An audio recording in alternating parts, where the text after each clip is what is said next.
하나님의 말씀은 시편 23편 1절에서 6절입니다. 하나님의 말씀은 시편 23편 1절에서 6절입니다.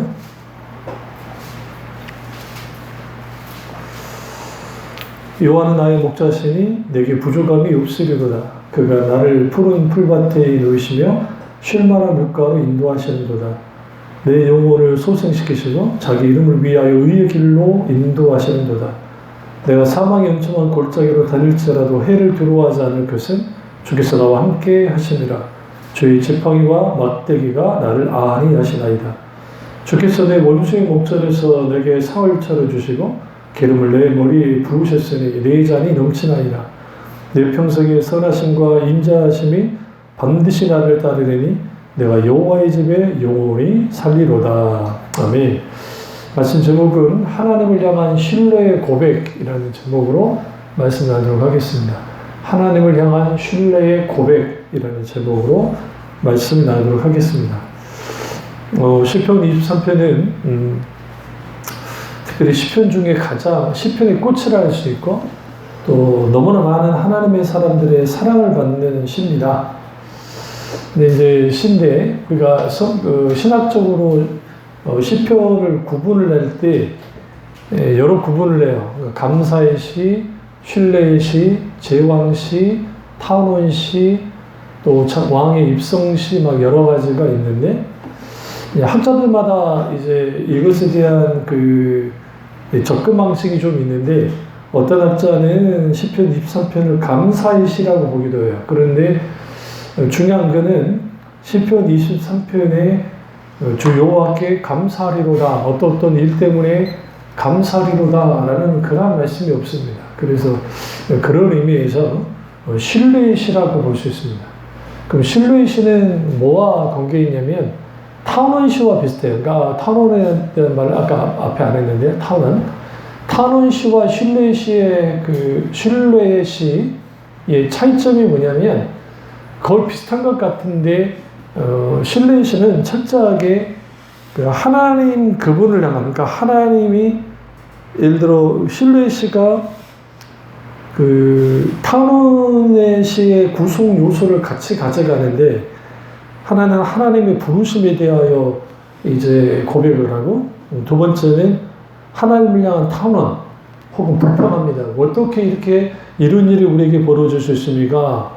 라고 하다가 그 다음에는 간구하고 도움을 요청하죠. 그러면서 하나님에 대한 신뢰의 확신이 이제 들어가고 그리고 찬양의 맹세가 이제 있게 되어집니다.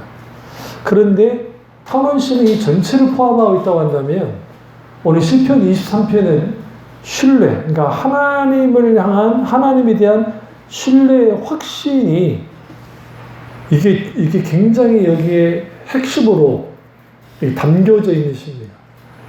그러니까 탄원시는 철저하게 하나님 그분을 하나님을 부르고 그 다음에 하나님을 향한 불평 혹은 탄원이 있고 그리고 간구와 도움과 요청을 하다가 그 다음에는 하나님에 대한 전적인 신뢰와 확신에 대한 고백을 하고 그 다음에 찬양과 맹세를 하는데 시편 23편은 앞에 있는 것들 다 쳐내고 신뢰와 확신에 대한 그 기록이 고백이 나오는 게 시편 23편입니다. 그래서 시편 23편의 이 짜임새가 굉장히, 그러니까 우리가 히브리 원전을 들여다보거나 또 한국 성경을 봐도 굉장히 잘 되어 있는 게 시편 23편입니다. 그래서 첫 시작이 여호와는 나의 목자시니 내가 부족함이 없으리로다 라고 하면서 하나님에 대한 신뢰에 대해서 보이고 있습니다.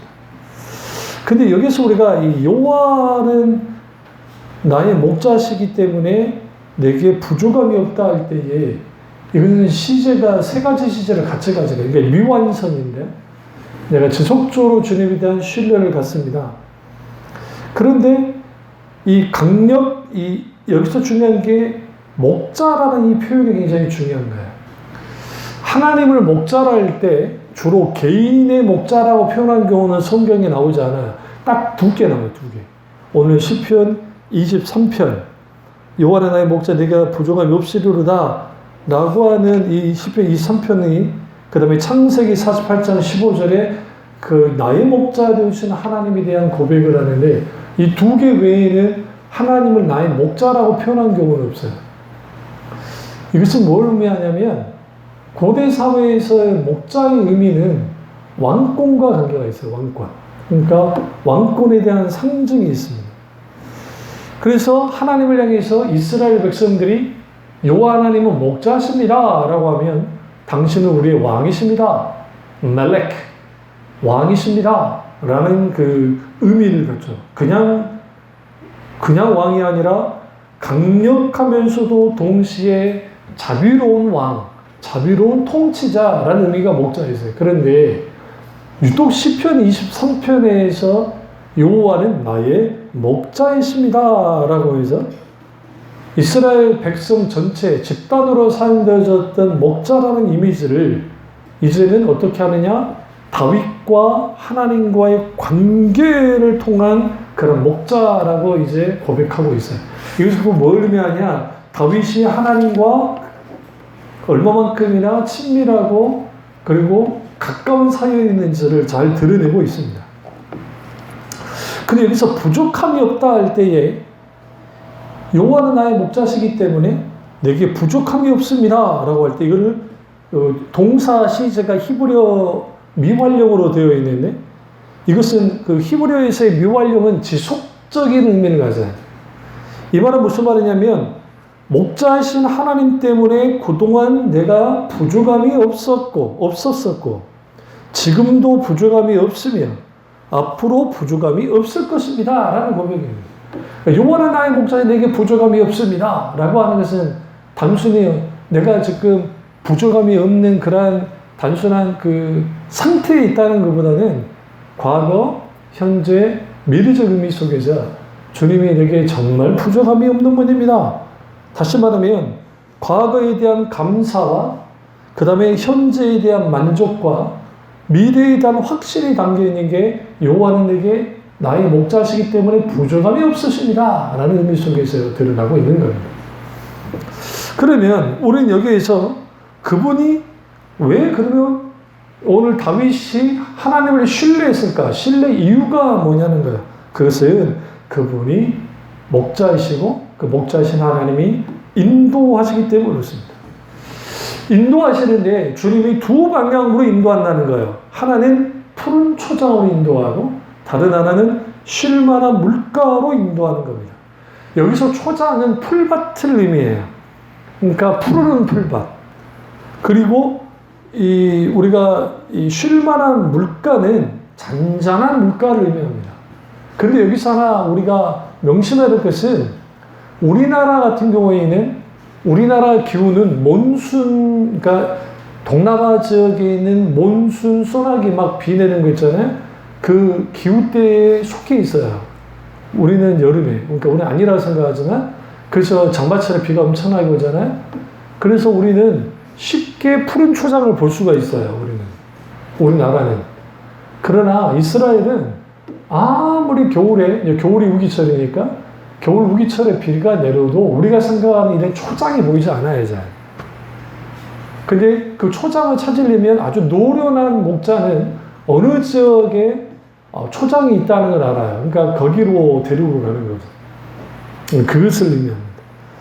그래서 잔잔하게 흐르는 고요한 물을 이제 인도하는데 왜 그러면 푸른 초장과 쉴만한 물가로 인도하는가? 양은 지저분하고 더럽고 하는 곳에 있는 풀을 뜯어먹지는 않아요. 또 겁이 많아서 쉽게 풀을 못 뜯어먹어요. 그래서 뭐 하느냐? 염소를 같이 데려가는 거예요. 우리는 성경을 좀 잘못 이해하고 있는 것 중에 양과 염소의 비유 속에서 염소를 왜 양들 사이에 뒀는가?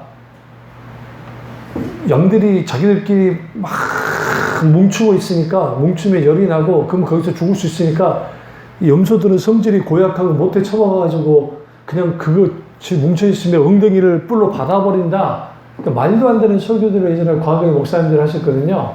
그게 아니고 염소는 가리지 않습니다. 잘. 거친 풀도 잘 먹어요.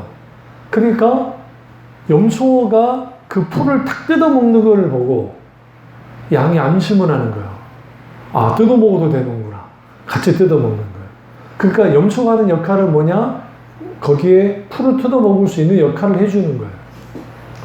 그런데 그만큼 겁이 많다는 거예요. 그런데 거기에 배설물이 있거나 그 다음에 막 파리라든지 막 그런 것들이 막 해충이 있으면 거기에 잘 있지 않으려고 하는, 거기서 잘 먹지 못하는 그런 굉장한, 그러니까 어떤 면에서는 까다로운 동물 중에 하나예요. 그걸 알기 때문에 푸른 초장으로 인도하는 거죠. 거친 풀이 아니라 푸른 초장으로. 그리고 쉴만한 물가는 결국은 이 겁이 많고 또 이렇게 털이 많기 때문에 잘못하면 자그마한 개울인데도 익사해 죽은 경우가 있어요. 그러니까 왜 그러냐면 그만큼 겁도 많지만 물이 이렇게 젖어지면 이렇게 하고 그냥 익사를 하거든요. 그러면 목자는 어떻게 하느냐? 물이 잔잔히 흐르는 곳으로 데리고 가는 거예요. 근데 이스라엘은 그렇게 잔잔히 흐르는 계곡이 있지 않을 뿐만 아니라 찾기도 힘들어요. 근데 이것을 목자가 어떻게 하느냐? 이 물이 있는, 잔잔한 물이 있는 곳으로 어떻게든 그곳이 어디인지를 아니까 데리고 가는 거죠. 그러면 목자는 왜 푸른 풀밭과 쉴만한 물가를 인도하는가? 그곳에 가야 먹을 수 있고 그곳에 가야 쉴 수 있기 때문이에요. 그러니까 오늘 시편 기자가 왜 하나님에 대한 신뢰의 고백을 했느냐? 여호와 하나님은 내게 부족함이 없습니다. 과거에도 부족함이 없었고 현재에도 부족함이 없고 미래에도 부족함이 없으신 하나님입니다. 그 이유는 뭐냐? 푸른 풀밭과 쉴만한 물가, 푸른 풀밭에 누이시고 쉴만한 물가로 인도하시는 분이기 때문입니다. 라고 고백을 하고 있는 거예요. 그럼 그 하나님이 이렇게 인도한 결과가 뭐냐? 그게 3절이에요. 내 영혼을 소생시키시고 자기 이름을 위하여 의의 길로 인도하신다. 여기서 내 영혼 할 때 네페시, 영호, 생기 혹은 뭐 육체라는 의미로 갖게 돼요. 근데 이제 영혼을 뜻하죠. 그런데 이런 하나님께서 우리에게 의의 길로 인도하시는데 그 의의 길로 인도하시는 하나님이 누구의 이름을 위하여? 자기의 이름을 위하여. 이게 뭐냐면 하나님의 명예를 위해서 어떻게 하신다? 의의 길로 인도하신다. 오늘 이 상황이 오늘 사모와 제 상황, 우리 상황 똑같습니다. 결국은 하나님의 명예를 위해서라도 하나님의 이름을 위해서라도 하나님이 하실 수밖에 없어요. 왜냐하면 우리를 푸른 풀밭과 쉴만한 물가로 인도하셔야 되니까. 그리고 그걸로 가야 되니까. 문제는 뭐냐면 우리 앞에 뭐가 놓여 있느냐? 사망의 음침한 골짜기. 이게 문제인 거예요. 그럼 왜 양떼를 주님이 사망의 음침한 골짜기로 인도하시는가? 들어가시는가? 그것은 그를 통과하지 않고서는 푸른 초장과 쉴만한 물가로 갈 수 없기 때문에 이게 문제인 거예요. 그러니까 우리가 이해되지 않은 고난, 그리고 도무지 내가 하나님을 신뢰할 수 없는 상황들이 있어요. 그 대표적인 게 성경에 많은 하나님의 사람들이 하나님에 대한 신뢰에 대한 의문을 많이 가졌어요. 대표적인 게 아브라함이에요. 갈대아 우르에서 주님이 부름을 받고 모든 재산 다 팔고 아버지 집을 떠나 나왔단 말이에요. 본토를 떠나서. 그런데 그가 갖게 된 것은 하나도 없었어요. 땅 한 톨도 없었고요. 25년 동안 아들을 낳지도 못하는, 자식을 준다면서 25년 100세가 돼서야 이삭을 낳는 일이 벌어졌단 말이에요. 그래서 지속적으로 어떤 도전을 받았냐면 하나님에 대한 신뢰에 대한 도전을 계속 받은 거예요. 그게 성경에 그런 내용이 어디냐? 우리는 다 이렇게 생각하지. 아브라함의 믿음의 조상이니까 아브라함은 처음부터 믿음이 좋았을 거라고. 그건 착각이지. 창세기를 읽어보세요. 창세기.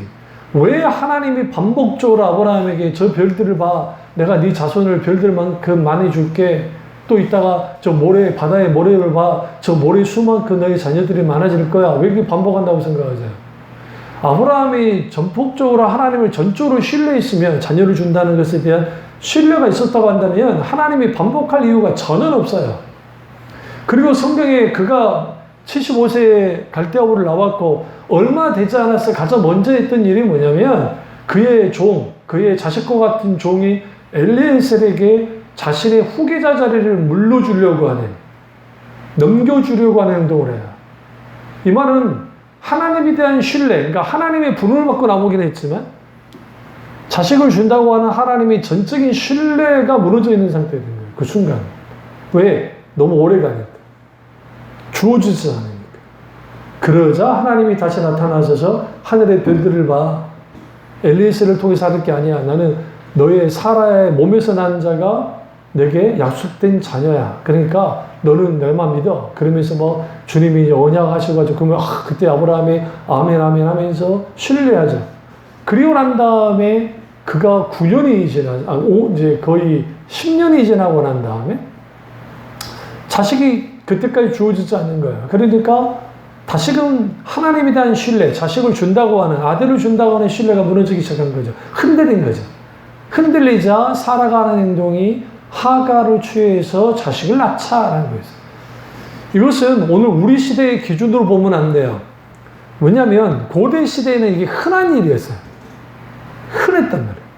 그러니까 여주인이 몸종의 몸을 통해서 아이를 낳으면 그 아이는 누구의 아이가 되냐면 몸종의 아이가 아니라 여주인의 아이가 돼요. 그래서 그 아이에 대한 모든 생사 여탈과 자라나게 하는 키우는 것 모든 것은 여주인이에요. 그러니까 낳다 할지라도 그 사람은 엄마 역할을 못해요. 그런단 말이에요. 그러니까 그것은 그 시대는 합법적이었다고. 합법이라 합법. 우리 시대의 기준에는 불법같이 보이는지 모르지만 합법이었어요. 합법을 한 거야. 그 시대 문화 속에는 흔한 거였으니까. 그러나 하나님이 아니라고 그랬거든. 다 아니야. 근데 주제넘게 하갈이 무슨 짓을 했냐면 여주인 역할을 했단 말이야. 자기가. 내가 아이들을 낳았으니까 자식을 못 낳는 저 늙은 할망구 몰아내야지. 그러니까 성경에는 한때라는 표현을 쓰는데 그거 사라가 잘못된 거 아니에요. 어? 사라가 못돼서 그런 게 아니고 고대 사회에는 죽여도 돼요. 안 죽였다는 게 이상한 거야. 그건 죽여도 된다. 그런 기록 많이 나와요. 토판이는. 근데 어쨌든 가만히 있지 않았죠. 그래서 하갈이 거기에 이제 한번 깨갱하잖아요. 한번 깨갱하죠. 그래서 도망치는 거 아니에요. 너무 막대가 심하니까. 죽을 것 같아서. 이때 하나님이 아브라함에게 네가 나에 대한 신뢰를 하지 못했어. 내 자식 아니야. 내가 언약의 자식이 아니야. 그리고 난 다음에 하나님이 13년 동안 침묵해버려요. 그래서 아브라함이 매일 해야 되는 것은 14년 동안 마므레 상수리 나무 밑에 늘 왔다 갔다, 매일 왔다 갔다 앉아있어 계속. 우리는 성경을 보면서 그게 너무 쉽게 왜 그렇게 앉아있었을까? 이유는 한 가지예요. 고대 사회에서 동네 어귀에 큰 나무, 이스라엘의 나무는 어떤 장소냐면 거기는 거래의 장소이기도 하고 장로들이 회합하는 모임의 장소이기도 하고 그 다음에 나그네들을 맞이하는 장소이기도 해요. 그러니까 오늘날 말하면 유럽으로 말하면 광장 같은 곳이에요. 광장, 모이는 광장. 우리나라 같으면 사랑방 같은 역할을 하는 것이 그곳이에요. 근데 성경에 그가 지속적으로 매일매일 아침마다 거기에 나갔고 계속 거기에 앉아 있었다라고 성경은 말합니다. 그럼 뭐 하려고 앉아 있을까? 거기에는 상수리나무 밑에 거기에는 기도의 장소가 되기도 해요. 그러니까 하나님과 만나는 장소가 되기도 해요. 그곳에 가만히 앉아서 그늘에 앉아서 워낙 뜨거운 사막 열기이기 때문에 나무 밑에 있어야 하니까 그곳에 계속 있다가 새 천사를 만나게 되고 그 하나님이 사람의 형상으로 이제 나타나셔서 보이면서 그때 하나님이 같이 오시죠. 그리고 수태고지 사라가 이제 1년 후에 아이를 낳을 것이다 라고 하는, 그때도 그가 신뢰하지 못하고 있어요. 웃었다는 거, 어이가 없어서 웃은 겁니다. 근데 여기서 중요한 게 있어요. 나아진 게 하나도 없어. 자식이 이스마엘 취해서 자식을 낳았지만 하나님께 인정을 못 받았어. 그런데 그가 여전히 어쨌든 하나님에 대한 신뢰의 끈은 놓치지 않고 있어요. 다만 자식을 준다는 것에 대해서는 내려놨어 그냥. 이거는. 그러나 하나님을 떠나거나 하나님을 원망하거나 하나님을 믿지 않는 건 아니에요. 하나님에 대한 믿음도 있었고 그걸 계속 유지하고 있었다는 겁니다. 오늘 이것이 쉽지가 않아요.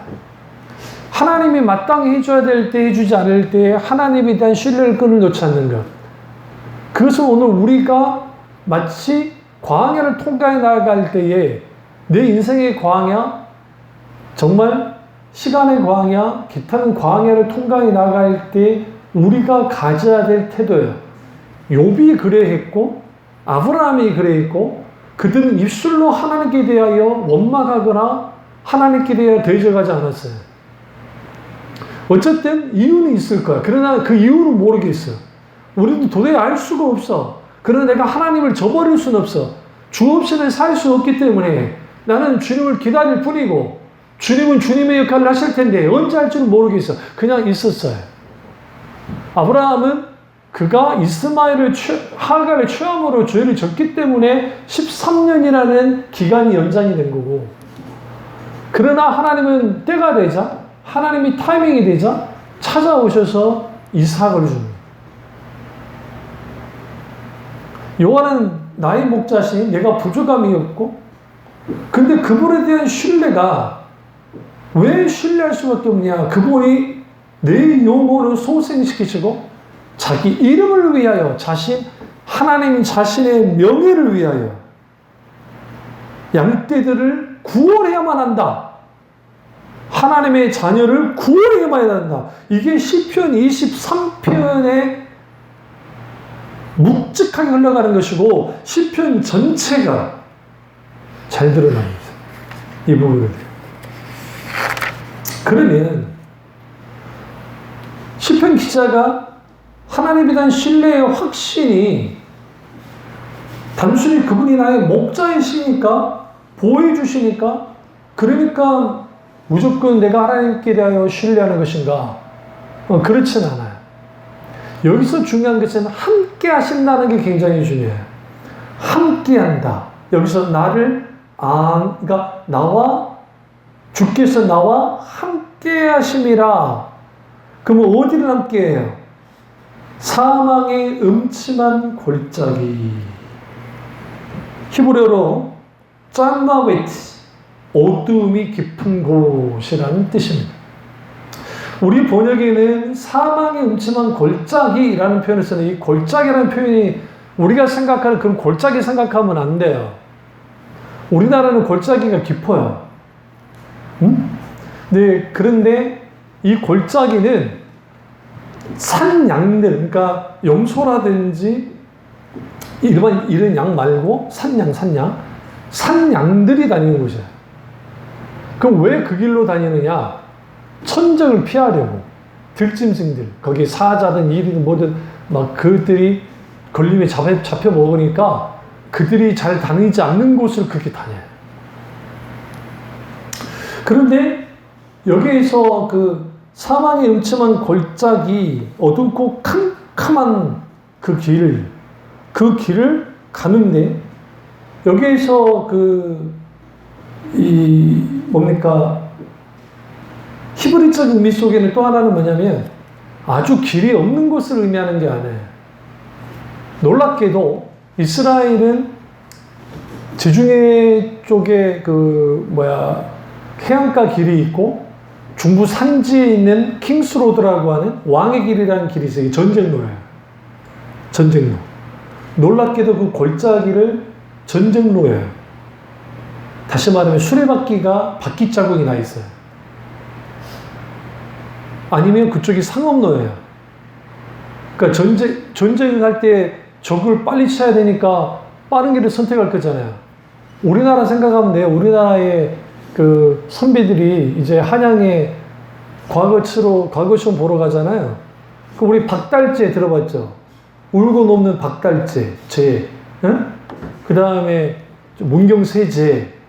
다 뭐냐면 높은 지역에 있는 산악길이에요. 산길. 왜 그 길로 가느냐? 그 백두대간 그 길로 가야 한양까지 빨리 와요. 우리 생각에 막 길이 있는 예를 들어서 저기 요수에서부터 올라온다고 생각합시다. 그래서 뭐 순천 지나서 저기 뭐 광양으로 해가지고 이렇게 올라오면 굉장히 빠를 것 같잖아요. 그렇게 오는 게 아니라 산길을 통해서 가면 그쪽으로는 험하긴 하지만 그 길을 우리 조상들이 다 뚫어놨어요. 길을. 그러면 돌아가지 않아도 돼요. 넘어가긴 하지만. 그럼 넘어가는 게, 그러니까 거기에 누가 있어? 알아서 산적들이 지키고 있는 거예요. 이것들이 오니까. 마찬가지로 이 골짜기, 사망의 음침한 골짜기는 또 다른 측면에 전쟁로이기도 해요. 그래서 수레바퀴 자국들이 나 있어요. 그러니까 목자가 아무 길도 없는 곳에 그냥 데려가는 게 아니고 수레바퀴 자국이 나뉘어 있는 그 길로도 데리고 간다. 그 길을.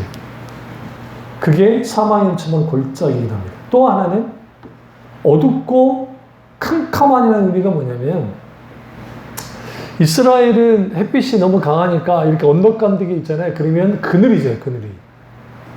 딱 그늘이 지면 깜깜해요. 그러면 양들은 그 그늘이 엄청 많이 들어와요. 그렇죠. 거기 못 들어가요. 그 길을 못 가요. 덜덜 떨어. 그러니까 그때 목자가 앞선 양, 대장양, 그 대장양을 끌고 들어가는 거예요. 들어가면 자기들이 주저주저하다가 싹 따라갑니다. 문제는 뭐냐면 비탈길이기 때문에 언제든지 떨어져서 죽을 수 있는 좀 그럴 수도 있어요. 그래서 목자가 그들이 갈 수 있는 길로 계속 인도를 해. 그러면 이제 양을 향해서 가게 하고, 목자는 한 명은 아니니까 여러 목자가 함께 하면서 여기에 이제 오늘 중요한 주의 지팡이와 막대기 나를 안해하신다. 그것 때문에 우리가 신뢰한다는 거죠. 근데 이 히브리어 번역 가운데 이 좀 순서가 좀 잘못되어 있어요. 앞에 막대기와 주의 막대기와 지팡이가 나를 안해하신다라고 해야 돼요. 왜? 히브리 원전이 그렇게 되어 있어요. 그럼 왜 막대기가 먼저 오고 지팡이가 후자냐? 그 이유는 여기서 막대기는 우리가 생각하는 막대기가 아니고 앞에 쇠 갈퀴 같은 거를 이렇게 말아가지고 막대기에 있는 거예요. 이거는 뭐냐면 들짐승이나 아니면 이 양 도둑들이 왔을 때 싸우는 무기예요, 무기. 용도가. 그래서 그걸 통해서 하는 것이고, 지팡이는 막대기보다 훨씬 깁니다. 그래서 가다가 양 하나가 불탈길로 내려가려면 이 구겨져 있는 이 지팡이로 목을 딱 걸어가지고, 아니면 몸을 걸어서 딱 올리는 거예요. 아니면 제일 앞에 목자가 딱 걸어가면서 수풀들이 있고 막 하잖아요. 그러면 이걸로 쳐내는 거예요. 지팡이로. 쳐내면서 뭘 만드냐면 길을 만들어줘요. 길을 만들어서 이제 같이, 그러니까 뭐 길을 만드는 게 우리가 생각하는 그런 길은 아니고, 어쨌든 양들이 다닐 수 있도록 한다. 이게 제가 그 다큐멘터리 몽골 유목민들이 막 가다가 거기 막혀 있으면 그걸 막 치면서 간 거 같거든요. 막 제거하면서. 그래야 하고, 겨울에 막 이게 얼음이 있을 때 모래를 탁 뿌려줘가지고, 흙을 막 뿌려줘가지고 얼음 위를 걷게 막 만들더라고요. 근데 겁이 많으니까 안 되니까 이제 몽골 그 유목민들이 막 엉덩이를 탁 치고 막 하면은 그럼 거기는 개가 있으니까 개가 막 짖으면 이제 그때 막 가죠. 이스라엘은 개를 키우지 않기 때문에, 개는 부정한 동물이기 때문에 그렇게 하지 않았고, 목자가 그 일을 다 해주는 거예요. 목자가. 그럼 여기서 하나님을 왜 신뢰하느냐? 우리의 고통 가운데, 우리의 문제 속에 있을 때 하나님이 함께 이것을 다 해주신다는 거예요. 우리는 모르지만 앞서가시면서 그 하나님이 사망의 음침한 골짜기로 데려가시는데, 그리고 그곳에 들어가도 내가 해받을 것을 두려워하는 것은 주님이 나와 함께 하시기 때문이다. 구체적으로 어떻게 하느냐? 지팡이와 막대기와 지팡이로 나를 안위하신다. 안위라는 표현은 돌보신다 혹은 지키시기 때문에 실제로 그렇습니다. 그래서 시편 기자가, 다윗이 이 사망의 음침한 골짜기의 위험을 두려워하는 이유가 뭐냐? 주님이 함께 해주시기 때문이다 라고 고백해요. 이게 신뢰의 시의 가장 핵심 중에 하나예요. 그래서 내가 너와 함께 있어. 내가 김서훈과 함께 있어. 하나님이 김서훈과 함께 있어. 하나님이 우리와 함께 있어. 그랬을 때 주님이 우리에게 보호를 위한 막대기 무기와 인도를 위한 지팡이를 통해서 우리를 안심시키시고 우리를 보호하시고 우리에게 용기를 주시고 우리에게 힘을 주신다. 이게 오늘 우리에게 굉장히 요구됩니다. 잠잠히 이번 주 설교를 뭘 할까라고 할 때 저는 병원에 계속 묶여있기 때문에 따로 설교를 준비하기가 쉽지가 않아요. 그래서 시편 이제 스마트폰에 깔아놓은 성경을 좀 읽거나 가만 묵상하면서 하나님이 이 부분에 대해서 하기를 원하셔서 이 설교를 하고 있는 겁니다. 중요한 거는 이 양떼들 가는 그 길, 사망의 음침한 골짜기, 캄캄하고 어두운 골짜기, 그곳은 지형적으로 가파른 어떠한 바위와 비탈길만이 위협이 아니라 들짐승이라는 위협도 도사되고 있고 또 다른 강도의 위험도 있는 곳이라는 거예요. 그러나 양이 여기에서 자기가 안전하다고 느끼는 것은 목자가 이 사실을 다 알면서 이끌어 나가기 때문에 다 대비를 하고 가기 때문에 그렇습니다. 그리고 가는 곳이 어디냐? 푸른 풀밭과 쉴만한 물가로 주님이 인도하는 거예요. 문제는 뭐냐면 이 상황이 죽음의 위험, 그러니까 죽음의 위험을 받는 골짜기로 들어가는 게 이게 문제인 거예요. 너무 힘들고 어렵고 고통스러워. 그래서 하나님이 보호용 양을 보호하는 막대기와 인도하는 지팡이로 하나님 마음이야 무장하고 하나님 우리와 동행한다는 거예요. 나는 무장 해제돼 있어. 나는 다 무너져 버렸어. 다 끝났어. 너무 힘들어. 다 끝나버린 것 같아. 근데 하나님이 이렇게 말합니다. 야, 내가 무장하고 있어. 그러니까 너는 뭐 해야 되냐? 겁먹지 말고 나만 따라와. 그렇게 하면 너는 그 길을 한 걸음 한 걸음 한 걸음 가면 돼. 시편 이 목자의 비유는 여기서 다 끝나버려 갑자기. 그러면서 갑자기 말도 안 되는 전환이 벌어지는데 그게 뭐냐면 자비로운 주인의 시로 바뀌어집니다. 다시 말하면 목자와 집주인이 이제 같은 인물로 봐도 괜찮아요. 시로서는. 그런데 어쨌든 집으로 이제 인도한 거죠. 그 전에는 목자와 양으로의 관계에 대해서 다윗이 말했다고 한다면 우리를 이제는 자비로운 주인과 그리고 초대받은 손님으로서의 비유가 시편 23편이라고 하는 이 짧은 구절 안에 두 개의 비유가 딱 같이 들어가 있는 거예요. 그러면서 집주인이 초대한 손님에게 먹을 것과 마실 것을 제공해 줍니다. 똑같이 목자가 푸른 초장과 쉴만한 물가으로 먹을 것과 마실 것으로 인도하는 것과 똑같은 이게 지금 어떤 은유적인 그 비유적인 시문학 속에 이런 걸 같이 담아주는 거예요. 그렇게. 그러면서 여기서 중요한 게 이 초대받은 손님이 그냥 손님이 아니라 적으로부터 쫓겨다니는 손님이라는 거예요. 왜 그러냐면 여기에 내 원수의 목전에게 상을 차려주시고 원수가 죽여야 된다는 거죠. 이 원수는 사탄일 수 있고 이 원수는 우리의 상황이고 질병이고 우리의 문제일 수 있고 우리의 고통일 수도 있습니다. 그런데 이때 집주인의 행동이 재밌어요. 쫓겨나는 원수가 죽이려고 하는 이 손님을 기꺼이 맞아준다라는 거예요. 왜요? 보호하고 책임져 주겠다는 거예요. 유목민 사회에서는 지금도 똑같아요. 그러니까 뭐 몽골에 있는 유목민이든 아니 아프리카의 뭐 유목민이든 마사이족인 뭐 기타 뭐 그런族들은 손님들을 환대합니다. 왜냐하면 그들도 다른 지역에 가서 같이 해야 되기 때문에. 특히 사하라적인 베두인족 같은 경우에는 정말 환대해 줍니다.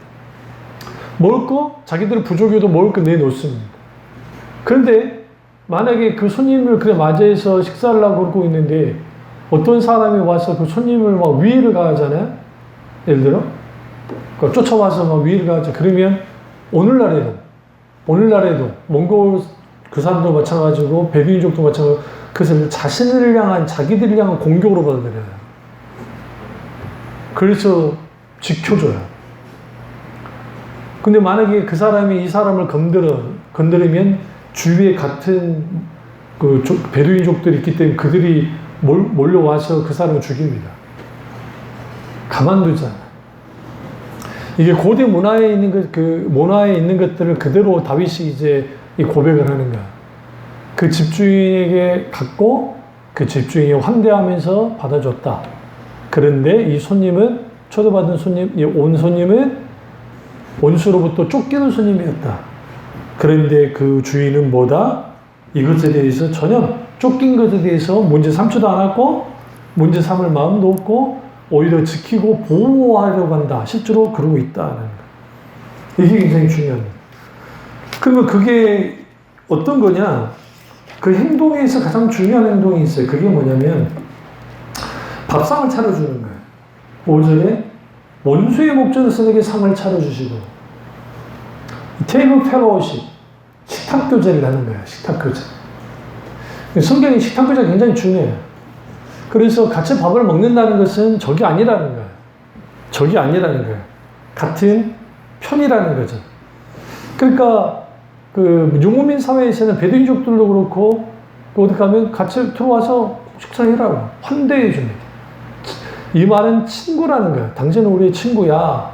우리의 적이 아니야. 거기서 고난할 때가 있죠.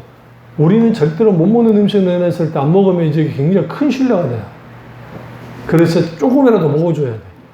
그리고 통역이 있으면 미안하다고 내가 이거 먹으면 탈이 날 수 있어서 죄송하다. 그럼 그때는 이제 그러냐고. 그러긴 하죠. 그런데 여기서 그냥 밥상이 아니고 여기서는 잔치상을 차려줘요. 그게 시편 78편 52절 53절에는 잔치상을 차려주고 오늘 시편 23편에서는 밥상을 차려준단 말이에요.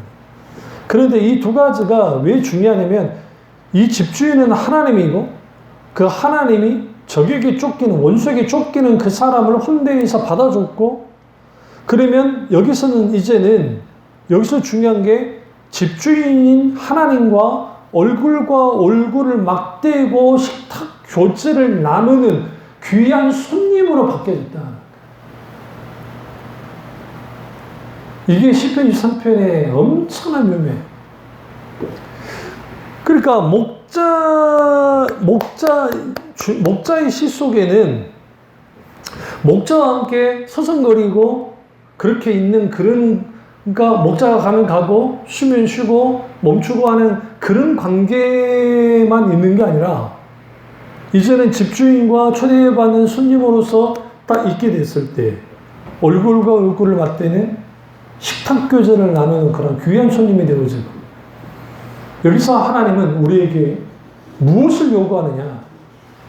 하나님과 우리와의 관계가 목자와 양의 관계를 갖는 것도 중요하지만 그러나 여기에서 더 자라나서 이제는 어떻게 주인과 친구 혹은 손님으로서의 친구의 관계로 밀착되어지고 발전되어야 된다는 거예요. 이게 시편 23편에서 이걸 잘 드러내고 있어요. 그래서 쫓기는 원수에게 다윗이 썼으니까요. 그 보는 앞에서 융숭한 대접을 해주니까 원수가 딱 보면서 이거 무슨 일이야. 이게 그냥 건드렸다고 하면 큰일 나겠구나. 이거 어떻게 될 수 없겠구나. 이걸로 끝나지 않아요. 밥상만 차려줬냐? 기름을 버렸어요. 기름을 내 머리에 부으셨으니. 기름을 붓는 행동은 그 사람을 특별한 손님으로 맞아들인다고 하는 굉장히 극진한 대접을 할 때 가능해요. 그래서 예수님께서 문둥병자 시몬의 집에 갔을 때에 네가 내게 손 씻을 물도 주지 않았다. 근데 나대 향유를 옥합을 깨뜨리는 여자가 옥합을 깨뜨려서 주님께 부으니까, 머리에 부으니까 네가 그것에 대해서 말하는 게 웃긴 거 아니냐? 그 향유를 부었던 그 여자가 누군지는 모르지만, 그러나 나대 향유를 예수님께 부었다는 말은 무슨 말이냐면, 당신은 극진한 분입니다. 당신은 존귀한 분입니다. 그거예요. 그러면 여기서 이 주인이 부은 기름은 뭐냐? 주로 올리브유예요. 올리브유. 그러나 나대 향유는 비교할 수 없을 만큼 엄청나게 비싼 거예요. 왜냐하면 그것은 인도에서 온 거기 때문에. 먼 거리에서 오기 때문에 그 금보다 훨씬 비싼 거예요. 나대 향유. 그런데 여기서 기름을 부음을 통해서 이제는 극진한 손님으로서 당신은 이렇게 쫓기는 자가 아니고 극진한 대접을 받아야 되는 자다 라는 것을 분명하게 보여주고 있고, 이걸로 끝나지 않아요. 내 잔이 넘치나이다. 잔이 넘치도록 가득 채워주는 거예요. 잔이 넘치고 머리에 기름을 바르는 거, 이것은 뭐와 관계 있어요? 처음에는 밥상만 차려준 줄 알았더니 이게 이제 잔치상이 된 거죠. 융숭한 잔치상에 대접을 해주는 거예요. 여기서 중요한 게 원수의 눈앞에서예요. 이 상황이 어떤 상황입니까? 말도 안 되는 상황이죠. 하나님이 우리에게 이런 상황이 되어지기를 원하는 겁니다. 원수의 눈앞에서 내가 밥상을 차려줄 거야. 근데 이게 누가 한 거예요? 목자이신 하나님이 주도적으로 한 거예요. 손님이 해달라고 한 게 아니에요. 하나님이 해주셨단 말이에요. 그 주인이 해주셨단 말이에요. 그래서 이 주인이 극진한 대접을 받습니다. 이거는 결국은 이 대접을 받고 있는 손님이 그때서야 깨달은 거예요. 아, 나는 이제는 원수로부터, 적으로부터 하나님의 특별한 보호를 받는구나. 받았구나, 받을 것이구나. 이것을 알게 되는 거예요. 이것을 우리에게 말하는 거죠. 다윗이. 그리고 이제 마지막 6절이 오늘 하나님을 향한 신뢰의 고백의 절정에 이르는데, 그게 뭐냐면 6절 전반절과 6절 후반전으로 이제 마무리해졌는데, 내 평생의 선하심과 인자하심이 반드시 나를 따르리. 여기서 따르다는 것은 뒤쫓는다, 추적할 것이다. 계속 좀 뒤쳐나가듯이 여호와 하나님의 선하심과 인자하심이 반드시 나를 뒤쫓을 것이다. 아까 누구에게 뒤쫓겼다 했죠? 원수에게 쫓겼던 내가, 원수에게 쫓김을 받았던 이 손님이 오히려 이제는 원수로부터 쫓김을 받는 것이 아니라 하나님의 선하심과 하나님의 인자하심에 쫓기는 거예요. 여기서 나쁜 의미의 쫓김이 아니라 따르는, 뒤쫓는 이런 하나님의 은혜를 주신다는 것이고, 여기서 선하심은 토브, 인자하심 헤세드, 자비로우심과 선하심, 토브는 선하심이고, 이 두 가지 단어가 나오는 것은 이게 그러니까 가장 최고의 것을 준다는 의미일 때 이게 사용돼요. 구약의 전체가 그러는 것은 헤세드, 하나님의 인자하심, 하나님의 사랑, 하나님의 긍휼, 토브, 하나님의 선하심. 이 두 단어가 같이 나왔다는 것은 하나님께서 이제는 어떻게 하나님 그분이 선하심과 그분의 인자하심으로 우리를 돌보시고 우리를 따르시고 우리를 안전하게 보호하신다는 거예요. 그리고 마지막 절에서 그가 이렇게 고백합니다. 내가 여호와의 집에 영원히 뭐하리로다? 살리로다. 하나님과의 관계가 더 가까워집니다. 좀 전까지는 손님으로서 이 집에 들어왔다고 한다면 이제는 이 집이 나의 집이 되는 거야. 다시 말하면 우리 집이 되는 거야. 하나님과 영원토록 살고 싶은 집, 그 집에 내가 살게 됐습니다. 하나님과의 관계가 완전히 가까워졌어요. 여기서 시편 23편 이 마지막 내가 여호와의 집에 영원히 살리로다라는 이 고백이 내가 살아야 된 이유, 내가 하나님께로부터 창조된 이유가 담겨있어요. 목적이 담겨있어요. 하나님이 우리를 이 땅에 태어나게 하시고 우리를 구원하신 목적이 뭐냐? 우리와 영원토록 하나님의 나라에서 하나님과 함께 영원토록 살기 위해서. 세카이나 거하기 위해서. 어떻게? 장막을 치며 집에서 영원토록 거하기 위해서. 살기 위해서 우리를 구원하셨고 우리를 창조하셨단 말이에요. 어떻게? 영원토록 하나님을 영화롭게 하고 하나님께 영광을 드리기 위해서 우리는 창조되었고 우리는 구원을 받았어요. 그 영광 받으신 하나님이 무한한 하나님의 사랑과 은혜를 우리에게 베풀어 주시고 그 사랑의 주인과 손님의 관계에서 이제는 내가 영원토록 아버지 집이 내 집이 되어져서 내 집의 이 하나님의 집이 나의 집이 되어지고 그 나의 집 된 그 이 집에서 내가 영원히 살겠습니다. 살 겁니다. 살아야만 합니다. 이게 신뢰의 신.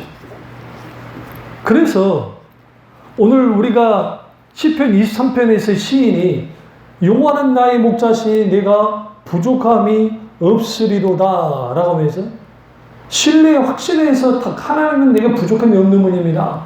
어떻게? 과거에도 부족함이 없었고 현재도 부족함이 없고 또